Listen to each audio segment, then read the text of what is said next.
Hello everybody, we are here in Āltima in the Thursday of the International Tanatopraxia training organized by Āltima, FIAT-IFTA and Sortem. And I have here with me Szymon Sokołowski. Yeah. Hello Szymon, how are you? Hello, hello. Szymon, how is the training going?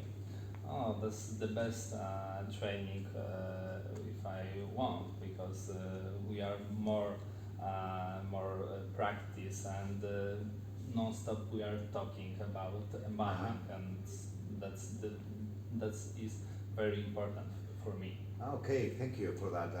And if you take it everything, what will be one thing, the most important thing that you, when you go back home, you are bringing with you from this experience? For me is a practice. It's the practice. Practice for embalmer is better. Okay, so thank you very much for that. Thank you. Still, we have another 2 days to go, so I hope you enjoy it, and we'll see you later. Thank you very much. Hello. Bye.